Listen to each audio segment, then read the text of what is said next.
que están más concentrados en tumbarle la candidatura al pacto histórico y al petrismo que en su misma campaña. O sea, realmente los noto asustados. Chicos, ¿qué puede pasar si anulamos el voto de la consulta? ¿Qué pasaría con esos votos nulos? Porque la idea es escribir Cepeda presidente en el tarjetón, o solo Cepeda en esta mondá, que es la frase popular que incluso la dijo Sí, yo creo Camilo que Romero. Mucha gente va a jugar a sabotear la encuesta en términos, la consulta pues, en términos de que un poco el CNE saboteó también la participación de Cepeda y demás, ¿no? O sea, creo que esa sí es la...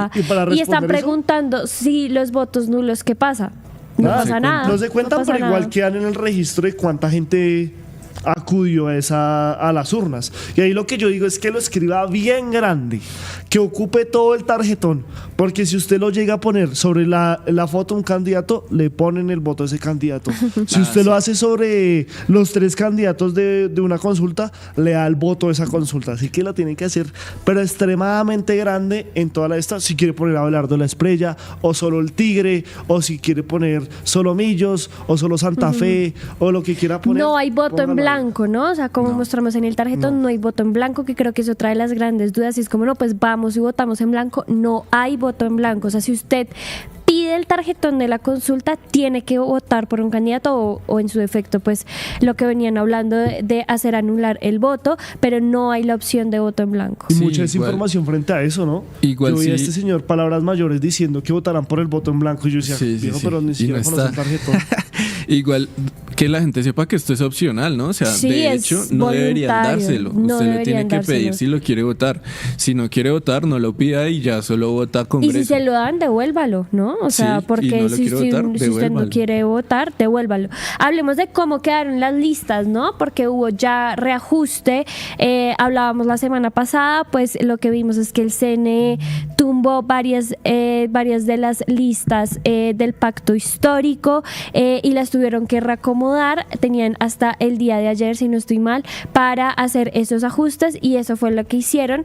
Y, por ejemplo, en Bogotá va el pacto histórico, va el pacto con María Fernanda Carrascal de primera, va luego Daniel Mauricio Monroy. No, va la lista, va la lista. Pero esto no entiendo cómo está explicado. Sí, lo que pasó es que el CNE, pues la famosa demanda que hace la UTL de María del Mar Pizarro, recordemos que el pacto histórico iba como lista paritaria y cremallera, hombre-mujer, hombre-mujer.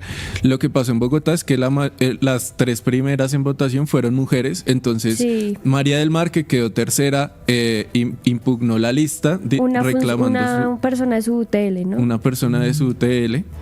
Pero María del Mar no sabía. No. Ella no tenía ni conocimiento. idea.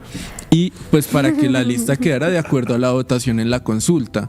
Entonces el CNE le dio, pues aprobó esta demanda. Entonces la lista tiene que ir tal cual quedó, ya no va es que estoy paritaria y viendo cremallera. que el documento oficial tiene en un lado candidatos retirados, candidatos nuevos.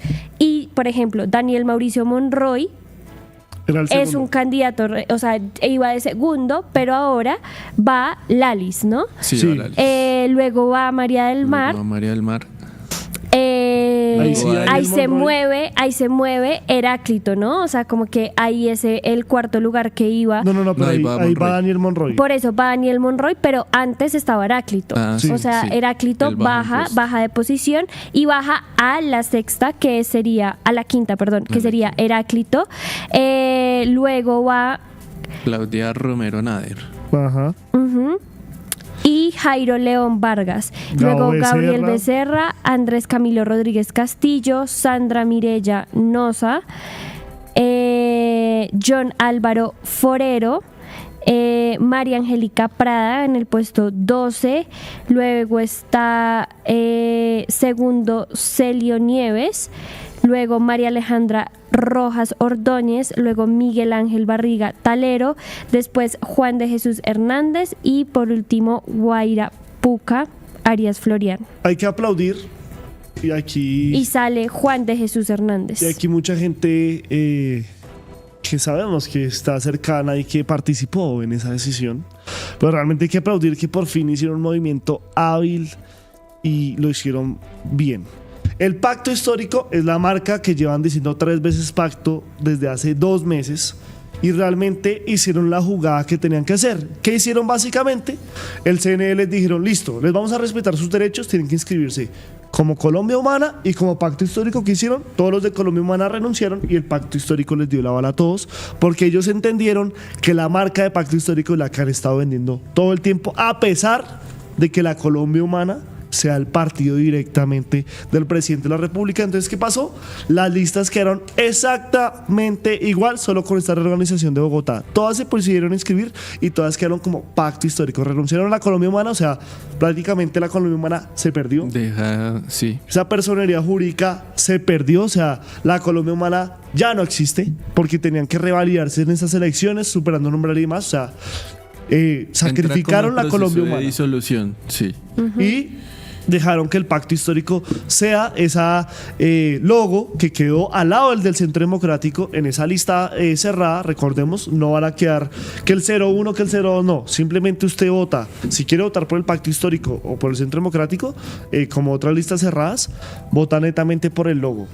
Así, tanto en Senado como en Cámara, y quedaron todas en firme. O sea, realmente en esta batalla, que yo hablaba con una persona el viernes, muy cercana también a la Colombia, y me decía, una guerra sin armas, ¿no?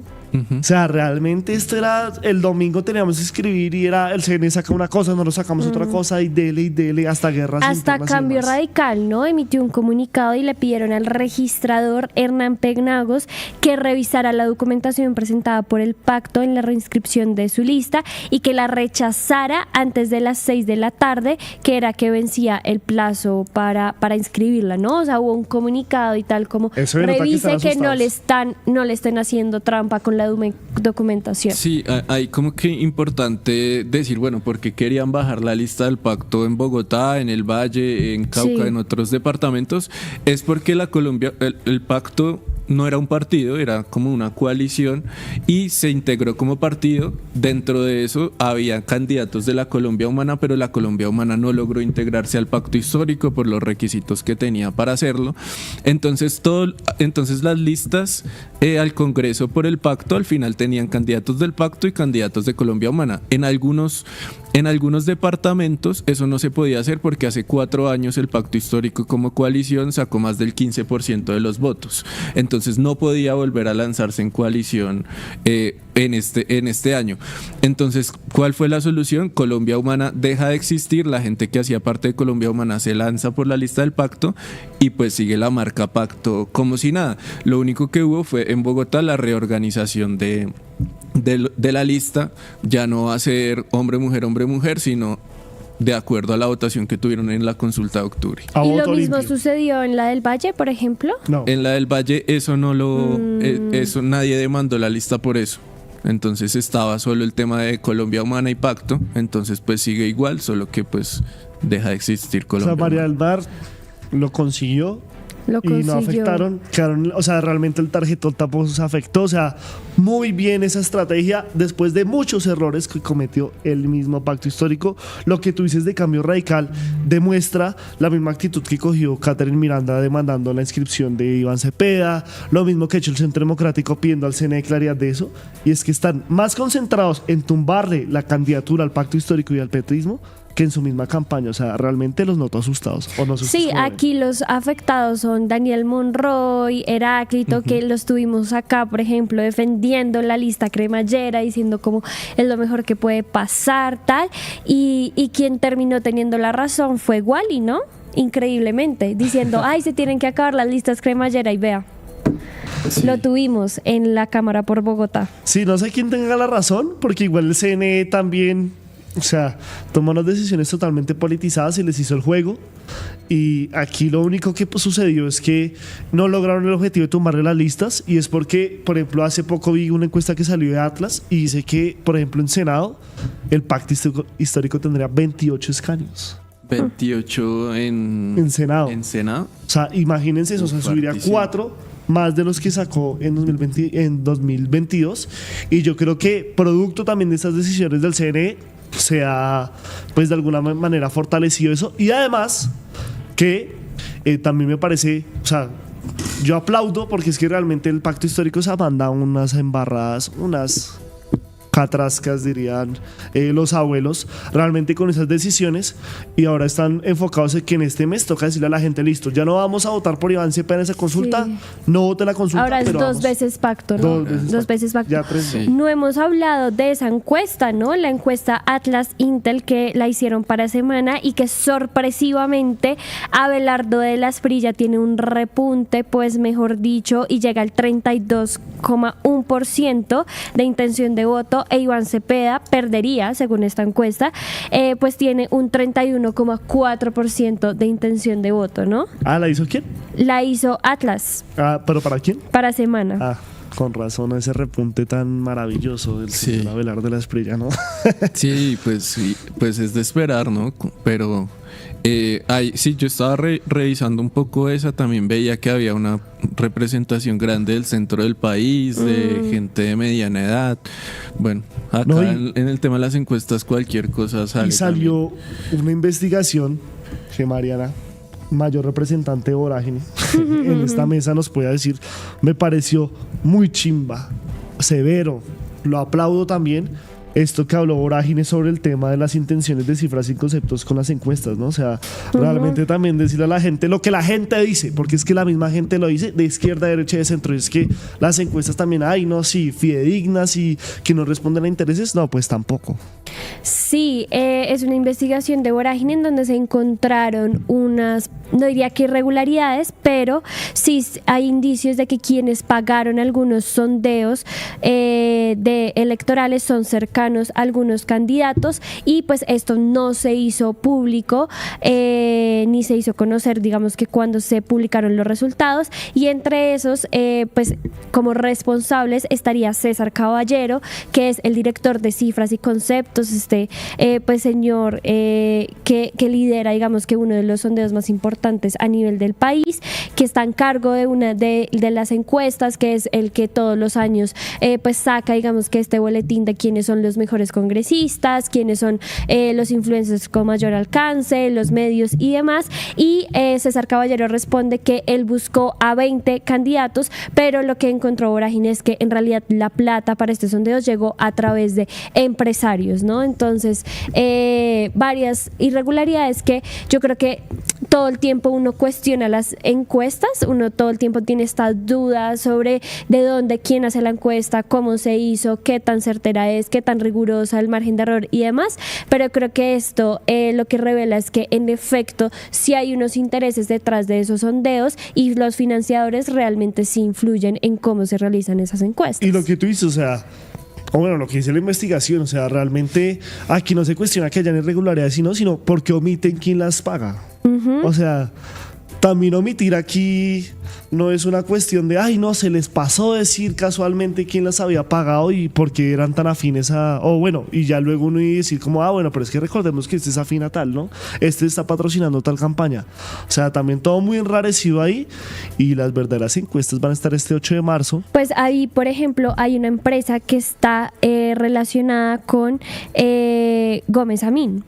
Entonces, esa es una de las preguntas que uno se hace, y es como que pareciera que los candidatos o quienes aspiran a estos cargos a través de empresas estuvieran financiando las encuestas, ¿no? Y entonces ahí es donde uno tiene que, es como hay que ser transparentes sobre quiénes pagan estas encuestas y qué tan imparciales o qué tan alejados están de este mundo. Gómez Amín, contexto. Qué rico que lo nombraste. Gómez Amín, Mauricio, ¿no? Congresista del Partido Liberal, el que le está haciendo el juego a Gaviria para que los liberales no le voten a Iván Cepeda. ¿Y qué pasó? Que él era el candidato del Partido Liberal, decidió retirarse y se adhirió directamente a Abelardo de la Esprilla, diciendo que todos se tenían que unir en un frente común con Abelardo de la Esprilla, siendo él del Partido Liberal, y ya, por ejemplo, no lo vemos con nada rojo, solo lo vemos con ese saco y esa bandera aquí de Colombia que dice firmes por la patria. Es que las encuestas se convirtieron en propaganda electoral. Total. O sea, ya dentro de las campañas pues se contempla también pagar encuestas para mostrar fuerza, y en realidad yo creo que las encuestas más verídicas o a las que hay que creerle más son las que no se publican. Las campañas hacen sus propias encuestas para revisar cómo está la intención de voto, la gente que está pensando. Eso no la publican, lo tienen para su propia información, y yo creo que ahí se puede encontrar pues información un poquito más fidedigna. Ya lo que se publica depende del financiador, o sea, si lo está financiando una campaña, un empresario cercano a algún político o un medio que es de un carácter partidista como Semana, pues ya podemos entender por dónde van a ir los resultados. Ahora, una píldora para la memoria.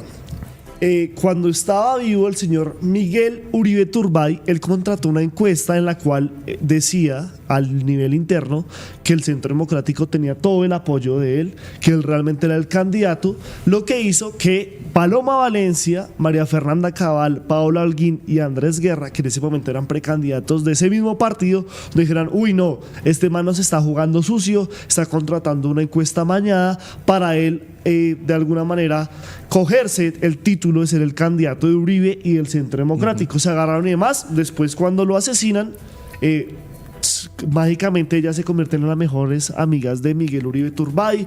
Miguel Uribe Turbay iba a ser el que iba a representar estas banderas, a pesar de que la gente se había olvidado que se habían agarrado por una encuesta que él mismo había pagado. Y después, cuando cogió las banderas, su padre, Miguel Uribe Londoño, también tiene un agarrón muy importante con la señora María Fernanda Cabal por esta misma Atlas, por otras encuestadoras, en la que Miguel Uribe padre decía que Cabal las estaba pues contratando y las estaba mañando para beneficiarse ella misma, lo que provocó que Miguel Uribe Londoño fuera expulsado del partido, y posteriormente, con agroingreso Cabal, pues María Fernanda Cabal no pudiera llegar a ser la máxima candidata del uribismo y el Centro Democrático. Así que las encuestas tienen un valor o un impacto muy importante en todo esto.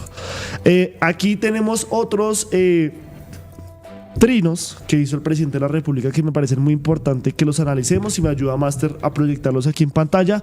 Y quiero iniciar con este producto de un comunicado que le hizo el Movimiento Alternativo Indígena y Social MAIS al presidente de la República, donde le dicen que lo reconocen como el máximo jefe del progresismo en Colombia, y por eso quieren que él se una en un solo bloque para el Frente Amplio por la Vida este 8 de marzo, porque recordemos que el Movimiento Alternativo Indígena Social MAIS está comandado por Marta Peralta, que hoy es una de las senadoras o candidatas al Senado más fuertes con el señor Roy Barreras. Y que dice Gustavo Petro: no me pongan en estas, amigos, yo no voy a votar la consulta, voy a votar por cambiar el Congreso que hace las leyes, en primera vuelta volveré a votar. Y después se lanza esta perla también que dice: es de arbitrariedad inmensa la cometida por el Consejo Nacional Electoral, demostrando que no es institución capaz de arbitrar unas elecciones, sino que es un simple apéndice del proyecto Duque, completamente parcializado. El candidato excluido debe ser restituido a la consulta, o en realidad no se deberían hacer entonces consultas para nadie. Las reglas democráticas y para todos. Cuando yo llegue al frente del tarjetón, dado que me han quitado mi derecho a votar en la consulta de mi partido, votaré solo por sus listas al Senado y Cámara. ¿Y por qué pongo esto en relación? Porque Roy Barreras sorprendió al país diciendo que su posible fórmula vicepresidencial podía ser un expresidente. Yo creo que él hace el cálculo de que Santos no mueve ni siquiera los hilos de su casa, no genera sensaciones ni siquiera en su esposa, y realmente hay que llegar con Gustavo Petro, que tendría que renunciar a la presidencia para ser el candidato vicepresidencial de Roy Barreras. A mí me parece importantísimo estos trinos de Petro que veíamos, porque se empezó a rumorar que Roy Barreras era el verdadero candidato de Petro, ¿no? Entonces, por ejemplo, con estos asesores que llegan a su campaña, Vendrell, etcétera, que él dice que Petro ve con buenos ojos que él llegara a la campaña de Roy, después un poco insinuando que el verdadero candidato es Roy. Entonces, en ese sentido, es importante que Petro salga a aclarar eso, sale a decir: yo no voy a votar la consulta, yo voy es por las listas a Congreso, un poco diciendo, pues saliendo justo después de que Iván Cepeda lo sacan de la consulta, entonces casi que diciendo, pues Roy no es mi candidato, ¿no? yo quería recordar que teníamos una encuesta en el chat para quienes quieran ir votando. Ya tenemos 120 votos y la pregunta es: ¿votará usted la consulta del Frente por la Vida? Es decir, la consulta de Roy, Quintero, Bernal y demás. Y las opciones son: sí, votaré la consulta por la vida; no, sin Iván, jamás; luego, no, votaré la del centro derecha; y por último, no, votaré la consulta de Claudia. En este momento, ¿cuál creen que va ganando ustedes? Sin Iván, jamás. Solo Iván en esta monda, diría Camilo Romero. Literalmente. O sea, yo creo que Iván Cepeda, que cada vez que le dicen esa frase, porque pues es un señor, es como cuando uno está en la sala de la casa y le dice al papá: uy, venga, tengo severa serie para ver, y la serie empieza con una escena re porno. Y uno queda como, uy, papá, ¿por qué puse esto? Camilo Romero, que va a apoyar a Iván Cepeda, ¿no? Sí. Hasta el viernes nos habíamos quedado con que había una reunión entre ellos y luego ya oficialmente salen y dicen en Cartagena, que es pues donde dice lo de esta frase. Sí, que yo creo que debería ser el eslogan, ¿no? ¿Cómo la ven? A mí me parece que se ha vuelto muy popular. ¿Cuál? La de solo Iván Cepeda en esta monda. O sea, realmente creo que la hizo un costeño, porque es que los costeños como... Claramente la hizo un costeño. O sea, es que no se pierdan la oportunidad de ver las entrevistas que le hacen los hinchas del Junior después de cada partido. Son cosas que alegran los días. Son excelentes. Y salió producto de algo así, de que la gente dijo: solo Iván Cepeda en esta monda. Y yo creo que ese debería ser el eslogan de campaña. No diciendo que yo voy a votar por Iván Cepeda, ¿no? Tampoco negándolo. No lo afirmo ni lo niego. Sí. Ayúdanos a seguir con nuestra labor periodística a través de nuestro NECI 310-779-3518. Se está evaluando es que más adelante sí sea para todos. Lo que necesita el país. Pedí que me sacaran de allá. Un agradecimiento a todos por su sintonía aquí en el tercer canal. Métase en la mente de un delincuente, de un ladrón. A una nueva entrega de periodismo sin corrección. Pasión todo locura y estamos muy contentos. De las calles del sur. Digo, la señora, ¿me da un expreso, por favor?